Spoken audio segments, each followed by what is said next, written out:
2 अगस्त 1981 की तारीख, आधी रात से ठीक पहले की बात है।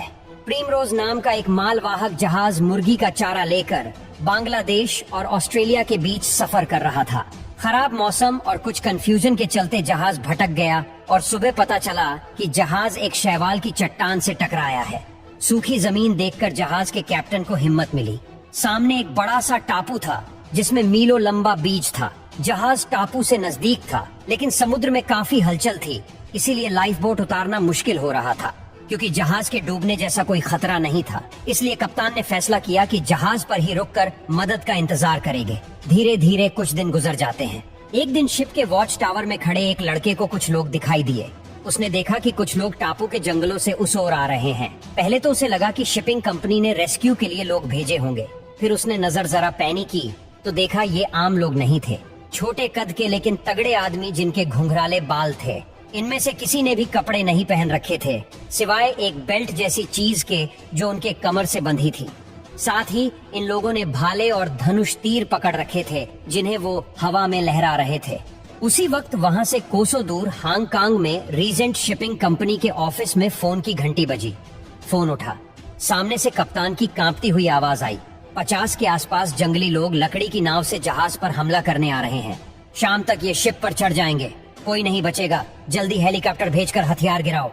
इस बातचीत से ऐसा लग रहा था मानो 18वीं सदी का कोल 20वीं सदी को आ गया हो। लेकिन इसका कारण भी था। जिस टापू के किनारे प्रिमरोज रुका था, उस टापू पर सदियां कभी बीती ही नहीं थी। फिलहाल ये कोल आते ही कंपनी ऑफिस में हंगामा मच गया। बात हांगकांग सरकार तक पहुंची। एक सरकारी प्रवक्ता ने कहा, लगता है प्रिमरोज का कप्तान पागल हो गया है। अगले दिन प्रेस में खबर छपी कि इस द्वीप के लोग आदमखोर हैं जो इंसान को मारकर खा जाते हैं। इधर शिप पर हालत खराब थी। एक फ्लेयर गन, कुछ पाइप, जिसको जो मिला पकड़ कर ले आया। इनका इस्तेमाल कर 24 घंटे तक ये लोग खुद की रक्षा करते रहे। टापू के लोग शिप पर तीर चला रहे थे, लेकिन तेज हवा के चलते तीर जहाज तक नहीं पहुँचे। ऊपर से शिप की ऊंचाई के चलते कोई छड़ भी नहीं पाया। एक हफ्ते बाद इंडियन नेवी का हेलीकॉप्टर रेस्क्यू के लिए पहुंचा।